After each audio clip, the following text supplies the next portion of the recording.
Hello and welcome to Witty-Banter. I'm your host, Marie Ryan. Today's topic is Confessions of a Content Marketer. Joining me is Chris Haydon, who is the head of content with Finally Agency. Welcome, Chris. Thanks for joining me today. My pleasure. Thank you so much for having me. I'm really looking forward. Great. So, first of all, Chris, who do you help? So I work at Finally Agency, which is a marketing agency that specializes in supporting the engineering and manufacturing sector, which is naturally a sector that is, I guess, without being rude, a little bit analog, right? They're not massively keen on digital marketing. They think a lot of it is pretty mamby-pamby. It's not trade shows, it's not exhibitions, it's not shaking someone's hand and doing a deal over a pint. Very different way of connecting with their audience. And as a consequence of that, a lot of what I do is creating brand for them, creating key messages and stories to help them promote their products and their services, but also kind of gentle encouragement and hand holding and getting them to realize that the people that they want to communicate with and the people that need to know about their business is actually changing, that they're not going to find them in the same way that they've used to. And it's kind of getting them comfortable with that transition into a digital marketing space. And that's something that I really enjoy. It's kind of like helping them see like the next evolution of their business. And if I can help them do that through great messaging, great content, great storytelling, then I can help them move over with more confidence. And that's kind of like what I do on the day to day. And I also scare them an awful lot of the time, which I love too. Yeah. Which brings us to the crux of the topic today.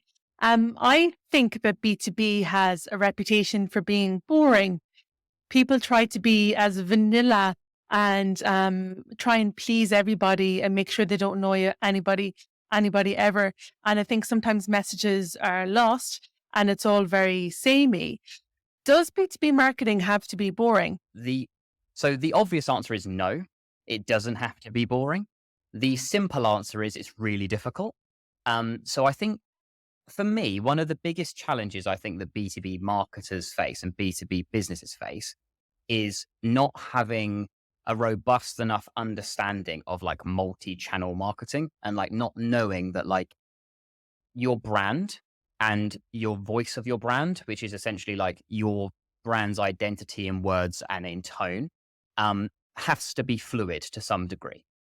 And the fluidity of that comes from where you communicate and why you're communicating. And I think sometimes B2B businesses get really rigid because they presume that that dialogue has to be the same no matter where they're talking. So if they're talking to somebody on LinkedIn and they're talking to somebody on an email nurturing journey and they're talking to somebody in a brochure, the commentary has to be uniform, but it actually doesn't. That's half the problem.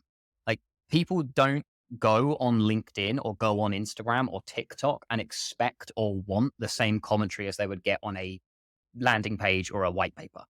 They're very different disciplines that have very different kind of focus points and different audience types. And I think having that understanding and the nuance of changing your tone and manipulating how you talk on different channels is how you can start being less boring without having to like dive into something that's really uncomfortable. Because I think inherently, whether it's B2B, B2C, whatever, we all find change uncomfortable. Change is scary. It's uncertain. B2B in particular gets very set in its ways of knowing this has worked before. Why the hell would I change it? What's the point of changing it? And it's also in the digital space, it's very hard to actually kind of show a tangible reason to change. Like, unless you've got like, I don't know, rock solid data that says if you talk in this particular way or you promote in this way, you will make more money, which probably doesn't exist. It's like really hard to get someone to do that. But I think it's perfectly capable of not being boring. I think it's just a case of having an understanding of where you're talking and who you're talking to, and having a degree of confidence to take that leap of faith that if you're going to use a specific channel to have to have the intuitiveness to kind of tweak how you speak on that channel and see, like A/B test, try stuff out. I've done many things in my time that have not worked, like, and it's fine. Like, who cares? And I think just having that confidence to just try something different and take a new approach and adapt how you communicate depending upon where you're communicating is a great way to start being less boring. Yeah, I agree with all that. And I'd add 2 points to it. Number one is I think B2B companies often think that they're speaking to other companies. They're not. They're speaking to people within the companies and they need to write accordingly. For lots of people, especially when they're getting started, I think they tend to try and sound too smart. They try and sound too formal. They use words they don't use in everyday language and they sound like they're stuck in the 1800s. And the problem is that that has a knock on effect to making the brand sound really old too. So that's one problem. The other is in marketing, well, people are always looking to solve their own problems. So in B2B, the product or service has to either solve the problem or get the person promoted.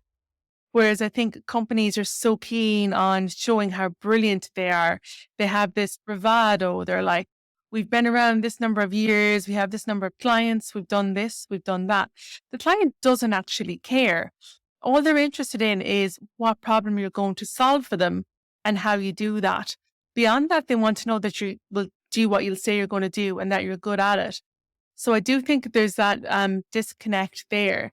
And as I say, it's because it's not really thinking on behalf of the customer. It's more thinking about what we want to tell them rather than what they want to hear. Yeah, 100%. I completely agree. I think as well, as the kind of antithesis to that, a lot of companies are guilty of like weaponizing problems. Like they take like a really basic problem, like my toilet's not flushing, and turn it into like impeding World War III. Like they aggravate, like they blow up the problem to the point where it becomes a bit of a parody. And I also think they're very guilty of like telling people they have a problem as opposed to having a degree of like nuance that the person knows, like they're aware, like my toilet isn't flushing. I can physically see that it's not working. I don't need you to tell me that. Like, I think like sometimes there's like levels to either. They either go like way too professional and that professionalism starts ringing quite tone deaf and it doesn't sound like a person talking. It doesn't sound like, as you said, whether or not you're talking in a B2B sense is still a human consuming content by a human, which will have a human response because that's what happens. It doesn't matter like the industry per se. And then you have the other side of the coin where it's very much like how do we intensify and like magnetize this problems to a point where it seems like inescapable. So like how can we use like loss aversion and all of these like marketing techniques to like make someone go, oh my God, I need to do something right now. And I don't know, I feel like that's equally tone deaf. I feel like that can come across just as bad in my opinion as like, we have 50 years of experience and we're a family run business and nobody cares.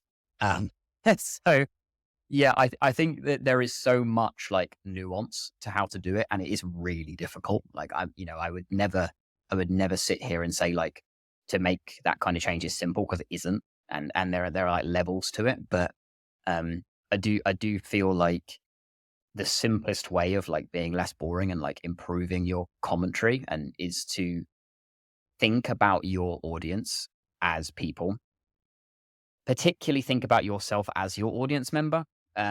This is a mad tangent, but like I have a real problem with the word user. I hate it when people say like, "Oh, my users." Like you call drug addicts users. Like these are people who are like communicating. These are like your people. These are the people that you want to win. These are the people that you should care about. They are your audience. They are your community.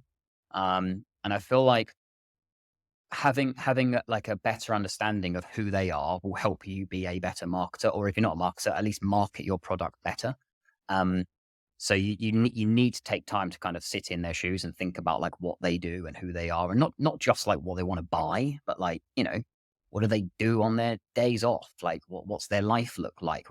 What's their responsibilities? Have they got families? Like all of these things. Like the more granular you can get, the more likely you are to have commentary that resonates with those people, in my opinion. And how do people balance authenticity with professionalism in their content marketing? Um, I think I hate saying this because it sounds such a cop out answer. I think it depends. However, I think it depends in this scenario. So I think if you're looking at it insofar as fact of like, I'll use LinkedIn as an example, you have a personal brand, which many people do, and many people are starting to see the value of having like an online living portfolio of themselves, to be honest, like positioning themselves as a thought leader or whatever they want to do. And they use it for their career progression and their community building, etc. I think there is where you really, really, really need to straddle the line of authenticity. Like you really need to represent you as you would be met in the street. Or if someone met you for a pint, they would see the same version of you as they would do online. So they don't see 9 p.m. me banging shots and then 9 a.m. me talking about synergy on LinkedIn. Like there needs to be like crossover in order to create that authentic version of yourself.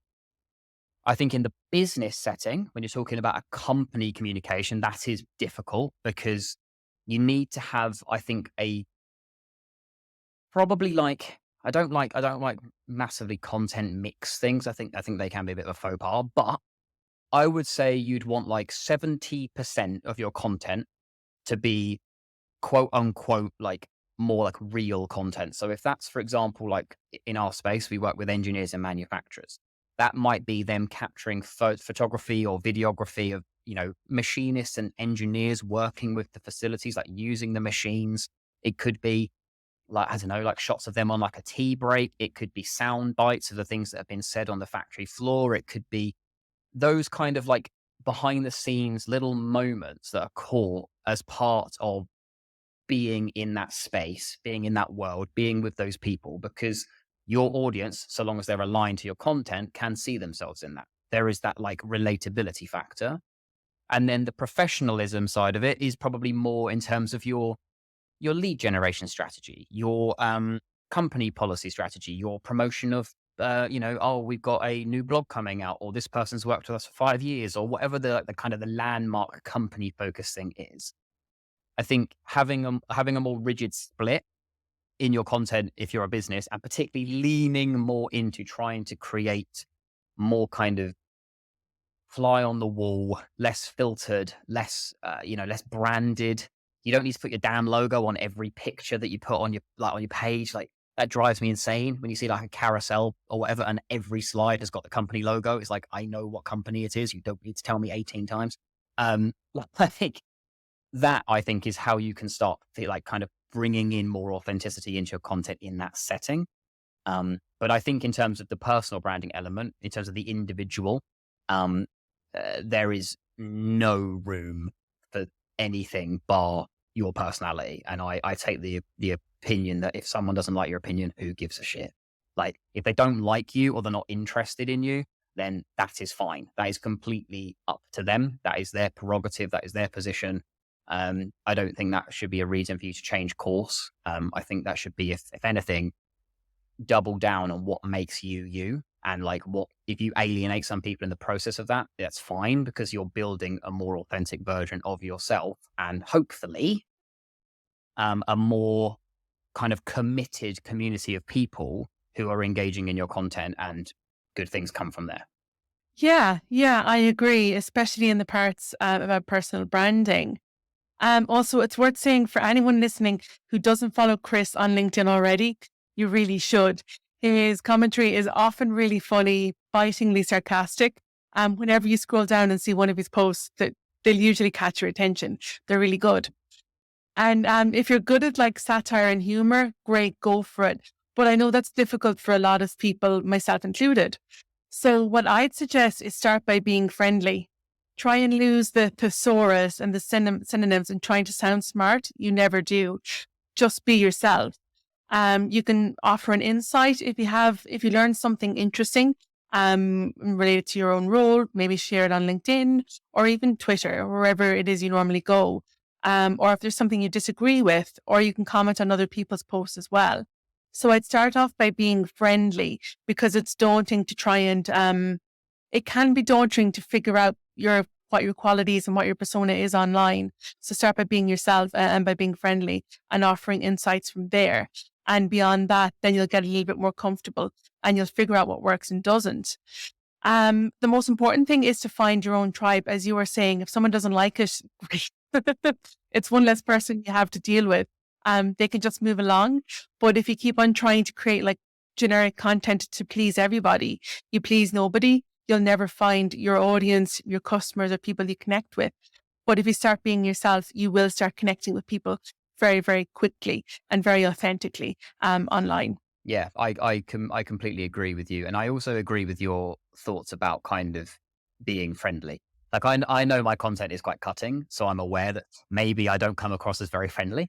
I am, but I think for me, I think when you're starting out, if you're new to creating content or even just trying to like put yourself online, um, one for me, one of the things that I tell people to do is if they want to start posting or they want to like tell their story or whatever. I always find that relatability is a nice way of like bridging the gap between you and other people. Like not every single person is going to have shared an experience that you have, or they're not going to have necessarily the same like insight or knowledge on a specific thing as you do. But there will almost certainly be some kind of like mutual thing that you can relate what you're talking about to that people have a richer understanding of. So, I've used the example before with some of the clients that we work with when they say about like, "Oh my gosh, like I couldn't like talk to someone on the internet. Like I couldn't do a webinar. How bloody hell could I do that?" I always say to them, I was like, "Well, you would go up to someone at an exhibition, right?" And they're like, "Yeah." And you would shake their hand and you would introduce yourself and they go, "Yeah." And you would probably talk about whatever's at the stand and you might talk to them about trivial things like the weather and football and family and whatever. And they're like, "Yeah." And you'd have a beer with them and give them a business card. Well, yeah. Well, then just do the same thing on the internet. Like like it's not actually that complicated. Like just take the version of you that talks to that person at that exhibition and says hello to them and how's their family and shakes their hands and has a drink with them is the version that you should portray yourself online. And when they start seeing that kind of like crossover and they start seeing the relatability factor of it, it becomes significantly less daunting. I think it's really, really easy to presume that your online brand has to be branded. Like it has to be like it's different. It's like Chris, but trademarked. And like it isn't, it's the same damn thing. Like it's just most of the time it's through words or through video as opposed to through physical interaction. It's only the format that actually changes. And I'm a big believer that like it's a horrible soundbite, but like your personality is like your superpower. It's the only thing that is actually yours. And you've got a choice. You can use it or you can hide it. And I think if you choose to use it, just accept that some people will love it and other people won't. And that is a part of it. That is a good part of it. And once you get comfortable with that and you start establishing who you are and what you want to talk about, that will just come so much more naturally. You, as you said, find your tribe. Like you'll start communications with people more regularly. You'll see those faces appear on your posts. You'll see the algorithm is very damn smart. Like it'll put those people in your peripheral vision quicker because it knows that you engage with them. And, in time, you will have a strong foundational community and the size of it is irrelevant. It doesn't matter. Like it's more the quality of it. And I know that's a bit cliche, but it is actually very true, I think. Yeah, yeah, makes sense. And how do people use humor in B2B marketing? Ah, so humor is an interesting beast because it's multifaceted, right? There is like different humor, like different, I guess, like comedic traits that work better depending upon many factors. So I'm British, I'm English, so satire and kind of sarcasm works really well for me because people understand that humor. Whilst I might have American connections who have no flipping clue whatever I say, like I may as well talk Klingon to them. So like, there are like levels to kind of what works best for you and your communication strategy. I think humor um, is something that you can't really teach people how to use. Like I always think, if you have to tell someone how to be funny, they're probably not very funny. It's kind of, do you know what I mean? Like I don't mean that like in a nasty way, but some people's style isn't humorous, and that's fine. Like it's not that's not a negative of their style, but I think if you want to start introducing humor, one of the easiest ways to do it, in my opinion, is to do it about yourself. again, it's like ammunition of your personality. If you go through my posts, particularly if you go through the comments, you'll see that I'm very self-deprecating of myself. I'm quite happy to take the mick out of myself. I'm quite happy to classify myself as a bit of a dick. Like it's fine because you know who you are and you know your personality. And I think if you can confidently poke fun at yourself, even if it's a little bit, that is a really, really nice way to start using humor that feels authentic because you're not trying to manufacture it. Like you're not trying to like, oh, how can I put a one-liner into this post, or how can I frame this in some kind of comedic fashion? Actually, most of the time, the funniest thing you can do is be funny about yourself, you know the things that you find amusing, you know the things that rub you up the wrong way. Um, and for me, that was kind of like where I first started using it. As I kind of grown, I guess, and got more confident in like my brand voice, I now know that a lot of my humor comes from kind of saying the things that I think people predominantly think. That's kind of like where I've like laned my brand. So like rather than seeing a notification pop up for a newsletter and going, "Oh God," I will happily just say, "Post it." Rather than just thinking it, I'll just post it.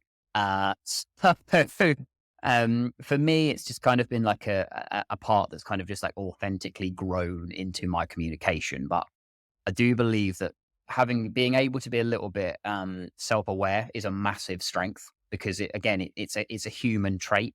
If you take yourself really seriously all the time, no one's going to want to hang out with you. Who the hell would be interested in that person? Nobody. Um, and I think there's so many people that we communicate with just generally who have such an influence on how we position ourselves. Like, that could be your partner, it could be your family, it could be a friend, it could be a colleague. Like those people see sides of you that maybe you don't even know that you project. And like being able to kind of capture that and put that into your content, I think is a really like nice and authentic way to do it without really having to think too hard about how can I be funny and smart and clever, which is really difficult to do. Um, and I don't believe I'm any of those things. Do you know what I mean? I try to do them, but I don't believe I do any of them. Like I don't believe I'm funny, clever, or smart. So, like it just comes quite naturally. I've tried it for clients. I've really tried it for some clients. Some have taken it to a duck to water, and some it has been the biggest lead balloon going. So it really, I think, in a business sense, it's much more difficult. But in a personal sense, I think it's a natural extension of your personality in many cases. Yeah, yeah, it makes sense. It's like that if I'm doing, say, a presentation and there's going to be something in it that's funny, I'll often leave it out of the slide because if you walk into a meeting and you get the sense that they're very stiff, very dry, if you know there's like, I don't know, something ridiculous like an image of a clown or a rubber duck, you're going to be dreading it the whole time. Whereas if you have a few jokes lined up that aren't on the slide, you can confidently say them or admit them. You give yourself a bit more wiggle room. Yeah, yeah, I like that. I if ever I do a presentation, particularly if I'm pitching something quite like a lot of the work that I do is quite conceptual. Like I'm pitching like brands, I'm pitching like campaign messages. I'm like, you know, I am like the front line of coming up with the idea. I have no involvement in really the execution. Like the hard bit, I'm like, that's your job. Like I just do all the mandy pandy stuff. Um, but I quite often will go into those environments knowing that the people that I speak to probably aren't going to be the archetype people who will get what I'm saying. So I kind of try and do ways to break the ice. I've started doing like icebreaker challenges at the beginning are really helpful, like something just completely trivial. Sometimes I'll do like, um, something really benign, like what's your favorite ice cream flavor, or what's the best biscuit for dunking, or whatever, like something that everybody has an opinion on. And then other ones, I've done before, like what's like I think something like that, what's the worst Christmas present you've ever received? And like just having that little like 5 minutes of like hubbub communication can really mellow out a room and change the vibe of that room. And then I think you can actually make people more receptive to what you're communicating about because you've taken out the sting of that real like hard nosed professionalism that you might have when you go into one of those environments. So for me, that's something that's been really helpful. And it might be helpful for somebody else. No, storytelling is an important part of what you do. Why do you think storytelling is so important for people? I think, in my opinion, I think story is one of the most important tools in any business. I don't believe it's just helpful for marketing. I think in any communication, it's imperative because if you think about it, every single thing you do is storyfied. Like if you tell like your partner or your family about how your day was at work, you are storifying events. Like you are like you're literally like recalling something. So like when you talk about a memory, you're storyfying it. Um, and I feel like everybody can connect to stories. Like they defy language, they defy like so many different barriers. Um, I believe that storytelling is the most effective way to position something in a way that people can understand. So it doesn't matter what you're trying to get them to understand, whether it's the most basic foundational thing or it's like Stephen Hawking level of physics. Like you can make somebody understand something and engage with something and have potentially like an emotional connection to it through a story. In terms of storytelling as a discipline, obviously there are like many different ways to do storytelling. Like, and social media in particular has completely changed what stories look like. Stories have gone from being like, 400-page novels to like 30-second videos on TikTok. Like they've completely changed the landscape of what narrative looks like. Um, but I fundamentally believe that storytelling should be part of any business's communication strategy, and particularly if you are in the marketing space or if you're using a digital technology as the kind of the main like advocate for your business. I think it's completely fundamental. It's like the best way to humanize what you're talking about, to make people understand normally simply and quickly, and hopefully, if you do it well, have a lasting impression on somebody. Like give them, they walk away with a memory, they walk away with a feeling, they walk away with some kind of emotional response. So I think that is, yeah, I think stories are massive and they're really important and they're really bloody hard. Like everything. Um, but yeah, and I don't believe that there's no business that is unable to use them. I think it's just a case of actually using your imagination, thinking maybe from a different angle or a different perspective about your thing and how you can position it to your audience and to your customers. Yeah, I think storytelling is really important in general. It's very relatable. I think for me, I've always thought that in, well, B2B marketing, as with everything, people buy using emotion, then they use logic to back it up. So when they're buying anything, whether it's a software product, whether it's a contract for manufacturing or engineering, they buy the one they like the best. Then afterwards, that's when they go with all their facts. So like, this is 20% cheaper. Like all the USPs you've told them, this is 5% better. This one's a bit more expensive, but we're getting more bang for our buck. They use logic afterwards, and most people don't know that. As in, we all think we're logical creatures, but we're not. We're mostly emotional. We're all animals, just like everything else. So we use emotion a lot more that we think. Stories allow us to connect on an emotional level without really even realizing it. We can understand things and connect more easily. But yeah, I think companies think that everyone, again, they think they're selling to a business, not a person. So they're inclined to use facts and logic and think storytelling is namby-pamby or a bit silly or just a complete waste of time. Yeah. Yeah, I agree completely. And I think it's like a lot of things with this kind of like world of work and this world of communication. It is just changing perception. It's just getting people to see it through a different lens. The name of the business completely evades my mind. But there was I once said Dutch, um, kind of the Dutch manufacturing business, who specialized in kind of wind technology. And they did an amazing ad probably 5 or 6 years ago where they basically personified wind. So they created a man who was wind, and he walked around and did all of the really annoying things that the wind does. So like he like blew someone's newspaper in someone's face. He like literally pulled it up and like, shoved it in someone's face, and then he like went past and like someone was going past with water and the wind blew water all over someone, and he did all of these horrible things. And then the guy who's playing wind is sat in like basically in like a counselor's chair, and he's like, I just want to know how I can be used properly. Like, what can I do? And he gets shown to a wind farm, and then you see him like spinning a wind farm. But it was like a really like interesting way of like basically promoting wind energy, which theoretically is quite dull. Like, hey, the technology behind it's interesting, but the lion's share of people don't really care. They just, it's like they expect it to work, and that's about it. And like the way that they personified that, I mean, the fact that that's stayed with me, I've used it as an example a few times. Like, I think it goes to show that it doesn't really matter what you're talking about. It's, as you said, it's a great way to connect with people, to make them have some kind of emotional response. I mean, there's a reason why people every year anticipate the flipping John Lewis advert. It's not because it's just Christmas. It's because it's a short film. Essentially, it's a narrative, and what is going to be the subject matter of this year's advert, and what's it going to be, and what's the tale it's going to tell.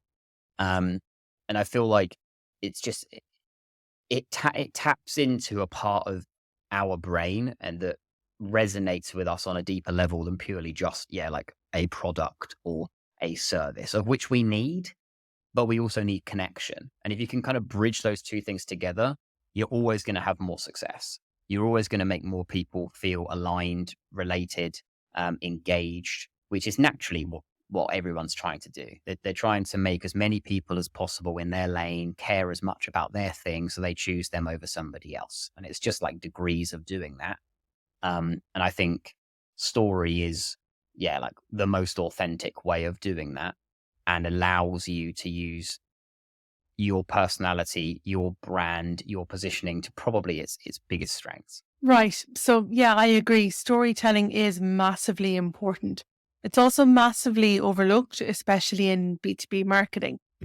But why are people so bad at telling their own stories? This is soundbite territory now, isn't it? It's pitching territory now.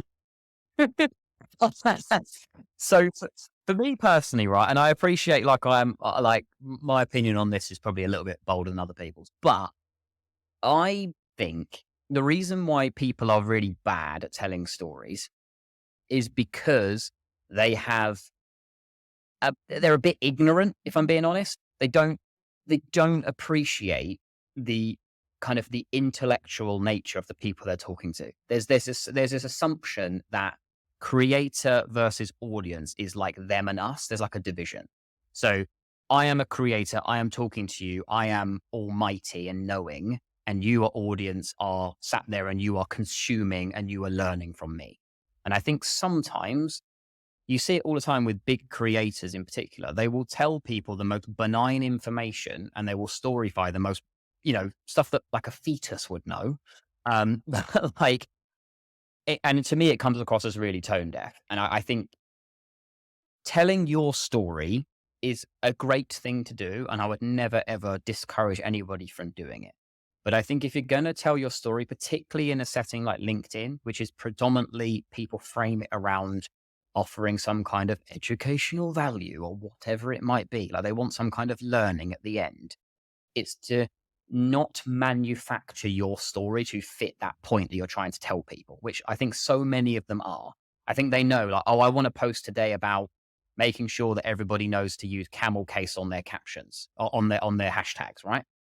But you could just say, use camel case on your hashtags, because then people with accessibility needs can read your captions clearer. It's like, it's fairly basic information, but they like craft a narrative around it that just sounds so fake and like so manufactured. And I think it completely like, it devalues what the craft of storytelling does. I also think there's a really bad idea going around online that you can hack storytelling. Like, I see this all the time. Like, storytelling is the biggest hack, or like, hack your audiences by telling them stories and stuff. Like, you kind of, I think it's quite derivative. Like, I don't believe that, people who've like written literature have written literature because they were trying to hack someone to buy their book. Like, if you walk into a bookshop, and I look at it as like, you walk into a bookshop and there's like thousands of books, like non-fiction, fiction, whatever, surrounding you. Every single one of those things started out in someone's brain. Like, they're like ideas. They are like like an archive of like research, planning, thought development. Like it's a real discipline to know how to do it well. And I think the difference between a good story and a bad story, in my opinion, is a story that's written for the justification of telling a point rather than a story that's written for the justification of getting someone to know you better. And there's an awful lot of stories on LinkedIn that are written solely to tell you a point, like, which I don't know, to me is just gum. Like, just tell me the damn point. I don't need all the other stuff. um, yeah, I think you can also, in the age of AI as well, you can smell when something's fake. Like I can tell, as I've been a writer. I'm a multifaceted writer. Like, I've been a journalist, I've been an editor, I've been a social media writer, I've been a brand writer for, like, I'm into my 12th year now. Like, I know when I see something that is written by AI, or I know when I see something that is essentially someone else's thing that's been fudged and adjusted a little bit to suit their brand or whatever. You can't quite quantify it in a way, but you can just tell. Do you know what I mean? Like, your little like internal like bullshit detector just goes off. Uh, and I think it's the same with any type of social media. But yeah, I think bad stories are like bad articles or like bad blogs. They exist for a purpose that isn't the existence of that thing. So like a terrible article, in my opinion, is one that exists to fit keywords into it. It's like, oh, we need to rank higher on Google. So let's write a blog about insert thing here and fill it with these keywords here, and that will have us ranking, rather than going, we have a legitimate need to write this article because our audience is requiring answers to this question or whatever it might be. Let's produce it. And do you see what I'm saying? Yeah, I see what you're saying. I actually disagree with you in that point because I work a lot in SEO as well as content marketing. So I'll be the one scouring the analytics looking for opportunities. My thinking is if people like content that you're already doing, they probably want more. So you're serving your community by creating more of it. What I will say is I dislike the ones that are written for SEO. So it's like this term is popular. Let's write an article. The article is going to be the most boring thing. We're going to have keywords as paragraphs. Then we'll just fit in the paragraphs. We'll get anybody to write it. The intern can write it. Make it really boring and bland because you don't expect someone to actually read it. You're writing for the Google search bots and they know nothing about creativity or they don't care. So That is exactly it. That's precisely. So I think you absolutely can write for keywords and you should, because that's what your audience is interested in. But I think you do need a person, someone who knows what they're doing to write something that's actually useful for your audience, or else you're just wasting everyone's time. Yeah, no, I completely agree. I think it's just, again, it kind of comes back to that quote unquote like a manufactured content. I think people just know, and I'm a big believer in that. Like, the people that you're speaking to are probably more informed than you think they are. They nearly always, like, when they come to your, especially from a business perspective, they come to your business, they've probably already pre-qualified you. They've probably figured out who you are. They've looked at other people. So they're not Martians. That they have some preconceived knowledge. And I think on social media, so many of the manufactured stories have this assumption that people don't know anything, and it's like they do. They actually do. They're pretty intelligent. They've probably seen it before. They might have already used it before. And it's that kind of, yeah. I don't know. I feel like you can. It just lacks that authenticity because it's almost like, well, we haven't spoken about this point for a few weeks. Let's make a story that fits this point so we can get some engagements. Like, do you know what I mean? Like, it doesn't ring true. It's not like if you don't have anything to say, don't say it, in my opinion. Like, if you've not got a point to make, don't make the point. Yeah. There are so many one note tales of triumph on LinkedIn that are masking humble bragging. It's funny, it's laughable. There's lots of things that would be like, I'm just going to pick a ridiculous example, but things like I wanted to become an Olympic runner, so I worked hard and I got it. Stay humble. When what you want, what you're missing is the nuance or things that you could get insights from. Like I wanted to become an Olympic runner, so I started running and injured my hips. That's when I realized I was too old to become a runner. So I decided to double down on my career and became a teacher. That's actually insightful and something you would learn from. And there's like ups and downs as opposed to that. And LinkedIn is full of them. I wanted to start my own business, so I did, and now I have 10,000 leads a day. It's like just bragging. You're just bragging. You haven't said anything, and you could say that as well. Like I wanted to start a business.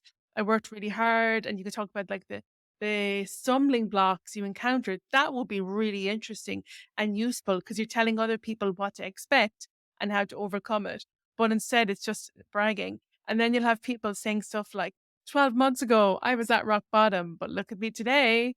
Then you look back at 12 months ago, and then they were saying, 12 months prior to that, everything was a disaster, but now it's fantastic.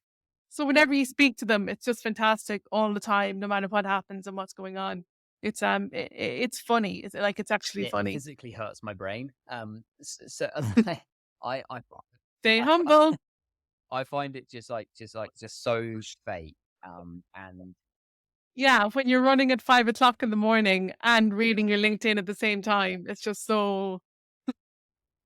I just, I just get a life. But like more to the point, I think you kind of knocked the nail on the head. It it it's just like a lot of other. It's becoming, unfortunately, quite like a lot of other social media platforms where it's a borderline kind of highlight reel. It's like let's tell everybody that I took a risk and I quit my six-figure job to start my business and now I'm turning over X number a year.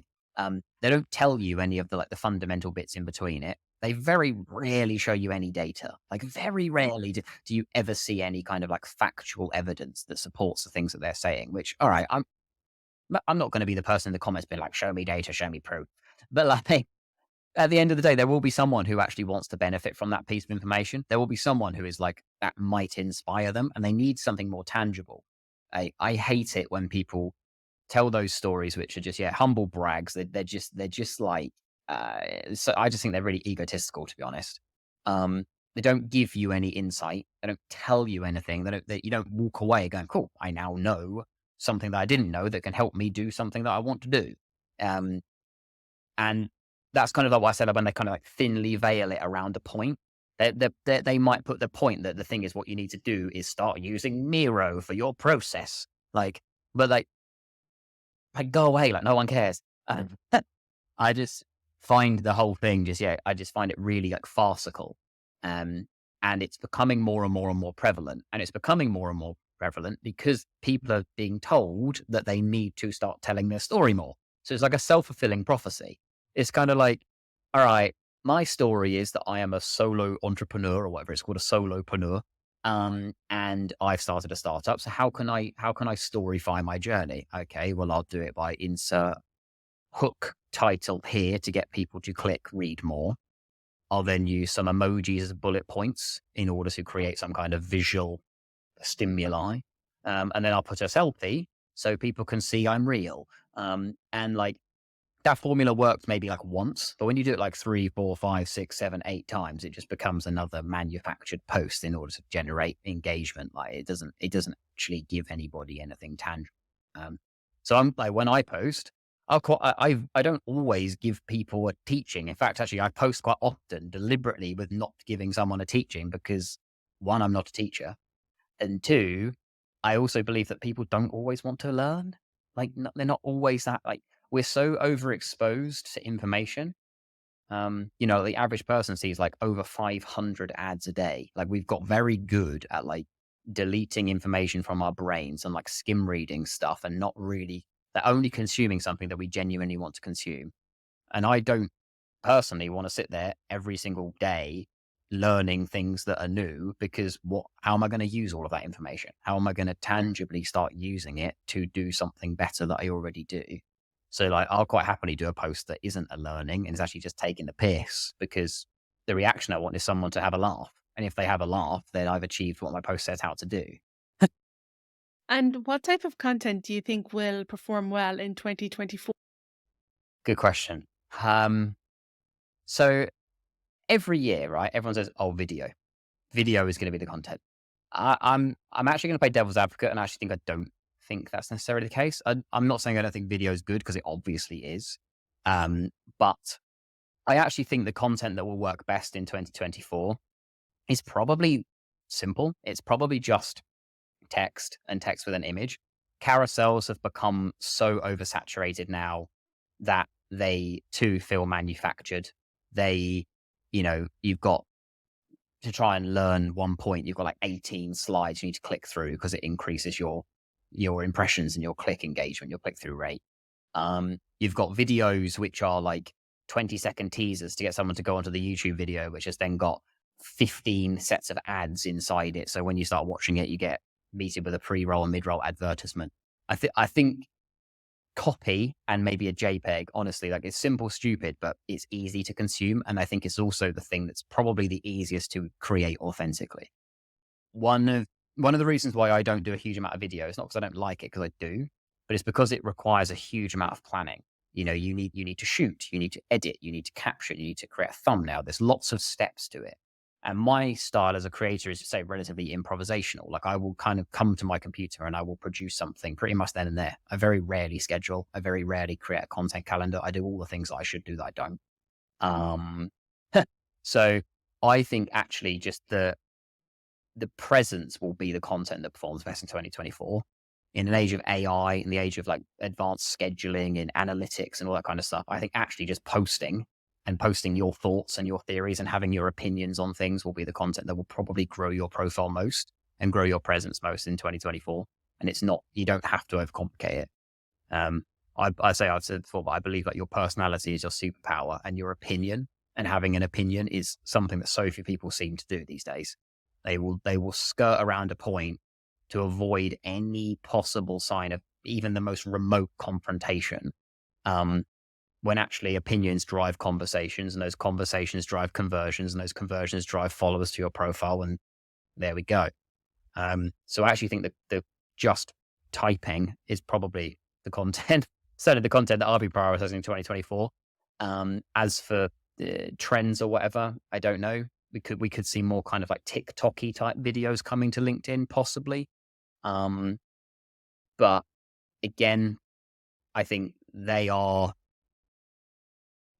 I feel like personally they don't fit very well on LinkedIn just because of like the visual thing. I think video on LinkedIn, the long form stuff's actually pretty good, especially if you're a company that's got budget. You can produce like a high quality like long form video is a good place for it. Um, but yeah, I genuinely think being yourself, typing out words, posting those words, maybe attaching a relevant image to them is probably the content that will get you noticed more in 2024 because not that many people do that anymore. Yeah, I agree. It pays dividends to be authentic, and not to plan too much in advance. But I actually think video is the way to go for 2024. And the reason I think that is because of AI. There's so much being created by AI for different things, like different content. Whereas video, it's hard to fake it. There are apps that can do it, but most of them are really poor. You can spot a deep fake a mile away, and the bot created videos. So I think people will actually trust video even more, even if they're not professionally produced, that they will still trust simple videos because they know the person is real, that they're authentic, and that they're really speaking directly to them. So I do think video is the way to go across all platforms for next year. I think I do think that's a really good point, and I actually think I don't know a huge amount about it, but I know like in the whole TikTok esque like de-influencing movement that there is like much more affinity to just general people talking genuinely about a specific thing rather than like, hey, I received this PR box and look how wonderful it is. Um, like, it's kind of that more like they say that more like realistic, unfiltered, unedited content. That's where the realness comes from. As you said, that's like where the real person is. That's where their real voice lies. That's where that trust can be built. I definitely think video is like a fundamental part of any kind of communication strategy, and a massive weapon in your arsenal, especially in our sector. Like we got in our sector, we've got an awful lot of people who are not comfortable being on camera. If you can get yourself comfortable with being on camera, you're like leagues ahead of quite a lot of other people. Um, but I do, yeah, I do think more like just like simple, less rehearsed, less branded, less quote unquote professional, is how you're going to make more people interested in your posts and hopefully care about you more in 2020.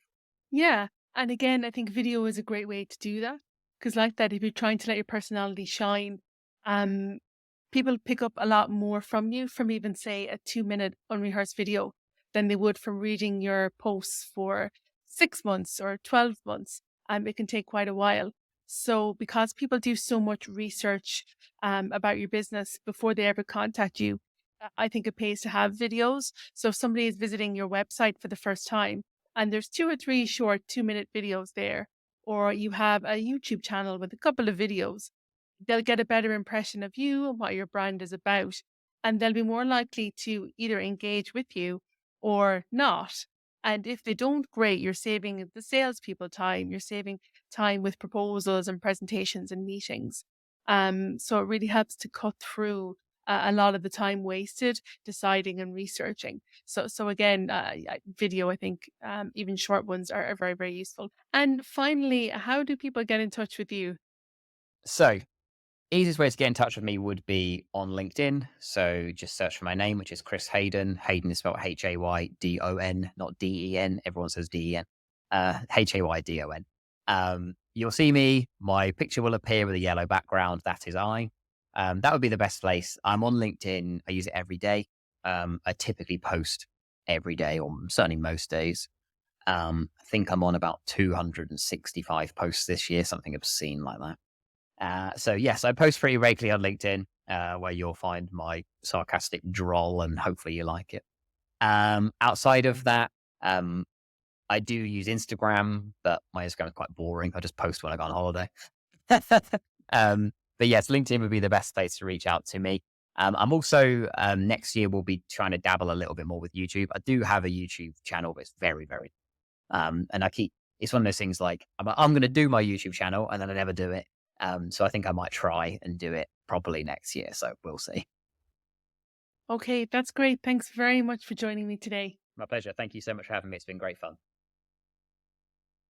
Bye bye. Thanks for tuning in to Witty Banter.